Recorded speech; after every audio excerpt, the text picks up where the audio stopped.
It started with a calm voice, too calm for what she was actually saying. On Call Her Daddy, Kim Kardashian didn't cry. She didn't rage. She just spoke, slow, steady, and heartbreakingly clear. "I came home once," she said, "and all 5 of our Lamborghinis were gone." For a second, Alex Cooper thought Kim was joking, but she wasn't. Kanye had given them away, every single one, during what she quietly called an episode. That's when you realize this isn't the story of Hollywood glamour anymore. It's a story about a woman who built an empire, only to find herself trapped inside someone else's chaos. When Kim used the word toxic, she didn't say it with bitterness. She said it like a diagnosis, a calm acknowledgement of how dangerous love can become when unpredictability turns your home into a storm. Because behind the designer clothes and perfect lighting was a woman walking on eggshells, never knowing what kind of day she'd wake up to. "I didn't feel safe," she admitted. "Not even emotionally. Not even financially." And those words hit harder than any tabloid headline ever could. Because they weren't scandal. They were survival. They were once Hollywood's power couple, the fashion icon and the musical genius. When Kim Kardashian and Kanye West married in 2014, it felt like a fairy tale built for headlines. The Florence wedding, the matching Balmain, the Vogue covers, they weren't just partners, they were a brand. For a while it seemed unbreakable. 4 children, 4 empires, 1 image of perfection. But behind that image, cracks were forming long before the public could see them. It began around 2016 when Kanye's St. Pablo tour came to a sudden, chaotic stop. Fans remember the moment. Rants on stage, lights cut, and then silence. Days later, he was hospitalized for what doctors called a psychiatric emergency. For Kim, that wasn't just a headline. That was her husband. That was the father of her children. She stood by him, through the canceled shows, through the hospital walls, through the long nights, when the world mocked what it couldn't understand. And when he revealed his bipolar diagnosis in 2018, she tried to make sense of it, publicly defending him, privately breaking down. Love had become a full-time crisis. Then came 2020, the campaign year. Kanye's rallies, his tears, the world watching a man unravel in real time. It was the year Kim stopped being a wife and became a caretaker, trying to hold together something that no longer wanted to be held. Fame amplified everything. Every fight, every tweet, every silence. And somewhere between the spotlight and the breakdowns, love and instability began to look like the same thing. Kim has always been known for her control, her ability to stay composed when the world is falling apart. But on that podcast, she let something slip that revealed more than any headline ever could. "I have a problem," she said softly. "I only remember the good." It wasn't denial. It was a defense mechanism. The kind of selective memory people build to survive chaos without losing hope. For years, that optimism kept her tied to something that was slowly breaking her down. She kept forgiving, kept rationalizing, kept hoping that the man she loved would find his way back. That's the part most people don't see. How easy it is to confuse forgiveness with endurance. How you can stay loyal to someone long after the love has stopped feeling safe. But age changes people, especially when pain becomes your teacher. "When you get older," Kim said, "you just don't tolerate that shy." There wasn't anger in her tone, just clarity. The kind that comes from walking through fire and realizing you don't owe anyone your peace. It's a moment that hits home for so many, because who hasn't stayed somewhere too long? In a relationship, a friendship, a situation that kept taking and never gave back, just because they remembered the good? Kim's confession wasn't just about Kanye. It was about growing up, setting boundaries, and learning that love without safety isn't love at all. The breaking point didn't arrive as one big explosion. It came in waves. First, there were the tweets. Kanye lashing out at Kris Jenner, calling her Kris Jong-un, dragging family secrets into the public square. The sisters went silent, but behind that silence was panic. Every post, every rant felt like walking through a minefield. Kim kept trying to explain it away.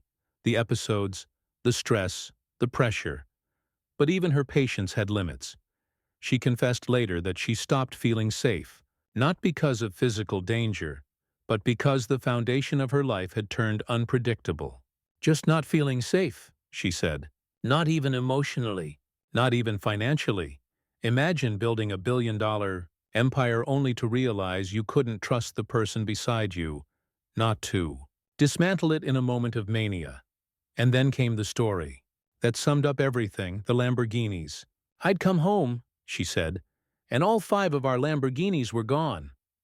No theft, no repossession. Just Kanye in the middle of an episode, deciding to give them away to friends. To the public, it's a wild anecdote. But to Kim, it was a metaphor. A reminder that the luxury surrounding her couldn't protect her from instability. The very symbols of success had become proof of how fragile her world had become. You can almost picture it. The quiet driveway, the empty garage, the echo of tires that would never come back. That's when love turned into survival. When she stopped asking why and started thinking, how do I get out? For Kim, the realization came quietly. Not in an argument, not in a tabloid moment, but in the stillness of exhaustion. She woke up one day and understood that loving someone shouldn't mean losing yourself. I had to save myself in order to be a better mom, she said. It wasn't a dramatic declaration. It was a line spoken with the calm of someone who's already cried all the tears she had. That sentence changed the way people saw her. For years, the public called her materialistic, self-absorbed, driven by fame. But here she was, admitting that even billionaires can break, that even the strongest mothers can reach their limit. She wasn't walking away to punish Kanye. She was walking away to preserve what was left of herself. Motherhood had always been her anchor, but somewhere along the way, it had become her reason to endure too much. Now it became her reason to stop. There's a fine line between being devoted and being destroyed, and Kim finally learned which side she needed to stand on. It's the kind of truth that reshapes the idea of sacrifice. She wasn't the martyr anymore, trying to fix someone else's chaos. She was the mother who understood that peace is the greatest gift you can give your children. And in choosing herself, she was choosing them too. Even in the middle of rebuilding, Kim's life still has moments that remind her she's not just a global brand. She's a mom. And like most moms, her kids say the things no one else dares to. "Mom, you need to have a boyfriend now," North told her one day. "You're getting too old, and no one is going to deal with this." Kim laughed telling the story, but there was tenderness behind it. That's the beauty of children. They see past the fame, past the filters, straight to the person underneath. Moments like that pull Kim back to the real world. Between law school studies, production meetings, and filming the Kardashians, she's still trying to find balance. She's not chasing romance. She's chasing peace. After all the chaos, her focus has shifted. Justice reform, her new Hulu drama All's Fair, and the next chapter of the Kardashians, which she calls a whole different beast. The woman once defined by glamour is now redefining what power looks like. Instead of magazine covers, it's courtroom work and scripts about fairness. Instead of grand weddings, it's quiet dinners with her kids. She's still Kim Kardashian, but softer now, steadier, and maybe finally, happy on her own terms. It's easy to forget that underneath the designer gowns and billion-dollar headlines is a woman still learning how to heal. But every time North teases her about love, every time the cameras roll again, it's proof that Kim isn't trying to erase her past. She's building something better from it. The internet, as always, split in two. The moment Kim's Call Her Daddy episode dropped, social media went into overdrive. Some fans called her brave, finally speaking her truth after years of silence. Others accused her of rewriting history, of using Kanye's struggles as a storyline. That's the price of fame. Even your healing becomes content for debate. Major outlets dissected every sentence. Words like toxic, unsafe, and episode dominated headlines. For supporters, it was a rare window into what life inside that marriage might have actually been. Not the curated photos, but the sleepless nights behind them. For critics, it was déjà vu. Another Kardashian controversy, another wave of confessions perfectly timed before a new season premiere. Meanwhile, Kanye's side stayed silent. No statements, no denials, just the usual mystery that follows him. That silence only fueled speculation. Was he angry? Was he indifferent? Or was this his way of taking back control? By saying nothing at all. Online, the conversations turned deeper. People debated whether fame itself breeds toxicity or simply reveals what's already there. Could any relationship survive that level of scrutiny? The cameras, the pressure, the constant comparison? For some, Kim's story wasn't about celebrity at all. It was about the universal exhaustion of loving someone you can't fix. Through it all, Kim didn't respond to the noise. She let the headlines run their course. Calm, measured, unbothered.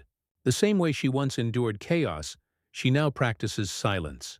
Maybe that's her new form of power. Just when people thought Kim had finally found peace, the preview for the Kardashian Season 7 dropped. And suddenly, the calm shattered. Cameras capture her voice trembling as she says, "I got a call from investigators. Someone extremely close to me put a hit out on my life." The line sent shockwaves through social media. Was it a metaphor? Or was she being literal? The clip cuts before you find out, leaving millions desperate for answers. You can feel the tension in her face, not the polished confidence from her brand campaigns, but raw fear. It's the kind of fear that doesn't come from fame. It comes from years of instability. You start to wonder if the emotional aftershocks of her marriage still linger. If every betrayal, every public humiliation, every unpredictable night left its fingerprints on her mind. The calm she wears now feels earned but also fragile. There's a scene of her watching flashing police lights from behind a window whispering, "I'm terrified out of my mind." It's not just reality TV anymore. It's a mirror of someone who's lived too long in uncertainty. The same woman who once smiled through chaos is now confronting it head-on, this time without a husband to shield or manage. And that's what makes this new chapter so compelling. Fans don't just want the drama. They want the truth hiding underneath it. The question of how someone so powerful can still feel hunted by her past. Whether it's the fallout from her marriage, the pressures of fame, or something even darker, one thing is certain. Kim's story isn't over. It's evolving, and for the first time it feels less like a show and more like a reckoning. In the end, Kim Kardashian's story isn't really about cars, fame, or even Kanye. It's about the quiet war between love and loyalty, between the part of you that wants to hold on and the part that finally learns how to let go. For years, she chose loyalty. She believed in forgiveness, in standing by someone through the darkest storms. But eventually, she learned that forgiveness without boundaries isn't kindness. It's surrender. She walked away not to erase her past, but to reclaim herself from it. That's what strength really looks like. Not shouting, not proving, but simply choosing peace after chaos has taken everything else. It's the kind of strength that doesn't trend on social media, but stays with you in the quiet moments when the world finally stops watching. Kim's journey reminds us that sometimes the most radical act of love is walking away, not from another person, but from the version of yourself that kept settling for pain. And for anyone who's ever been in that place, her story feels less like celebrity drama and more like a mirror. So now the question turns to you. If you were in her shoes, torn between loyalty and self-respect, what would you have done? Would you stay and try to fix it? Or would you finally save yourself? Comment your thoughts below, and don't forget to subscribe for more stories that reveal the truth behind the headlines. The ones that remind us that even icons bleed, break, and rebuild.